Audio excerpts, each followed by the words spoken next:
Bonjour et bienvenue sur Boulevard BD. Aujourd'hui, La Fortune des Vinxlav, tome 1, Vanco, 1848.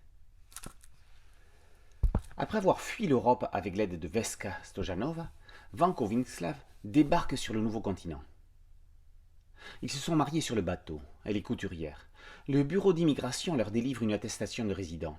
Ils doivent maintenant trouver un logement et commencer leur nouvelle vie. Ne pouvant faire valoir son diplôme de médecin, Vanco va travailler en tant qu'infirmier. Veska donne naissance à un enfant, fruit d'un viol, que Vanco considérera plus qu'elle comme son fils. Leurs destins vont marcher sur les pas de l'histoire de l'Amérique. Ayant laissé les rênes de l'Argo Winch à Eric Giacometti, Jean Van Hamme se penche sur les origines de la fortune du groupe W et remonte plusieurs générations avant l'Argo, plus de 150 ans auparavant, aux sources européennes de l'arbre généalogique Winch. Van Hamme utilise l'histoire pour raconter cette histoire. Des Balkans en feu au mi-temps du XIXe siècle à la guerre de sécession, l'Europe et l'Amérique sont les décors de l'aventure. Van Hamme, fidèle à sa réputation d'aller directement à l'essentiel, saccade son histoire de façon rapide. Trop ? Non. Les scènes se succèdent à un rythme effréné, comme le train de la vie qu'on ne peut pas arrêter et qui ne peut pas faire marche arrière.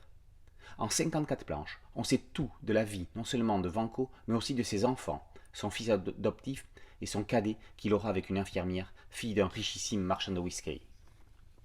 Au dessin, un Philippe laisse la place à un autre.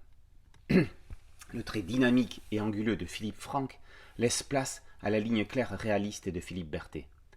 Jamais froid et toujours pur, son graphisme sert aussi bien les réceptions mondaines que les massacres belliqueux. Sa compagne Dominique David lui a donné un coup de main sur cet album. Leurs styles sont tellement proches qu'on le remarque à peine. C'est ce qui est remarquable, justement. Si on ne s'y trompe pas, on le décèlerait peut-être dans la scène de l'attaque de l'ours. On pourrait penser ce préquel comme une opportunité commerciale. Détrompez-vous. De l'Argo Winch, on connaissait la maison, les auteurs nous font à présent visiter les fondations dans une lecture passionnante et fluide, avec des personnages ayant chacun des défauts et des qualités, comme dans la vraie vie. En bref, avec La Fortune des Vinxlav, Van Hamme crédibilise l'univers de l'Argo. La Fortune des Vinxlav, tome 1, Vanco 1848 par Van Hamme et Berthet, est paru aux éditions Dupuis.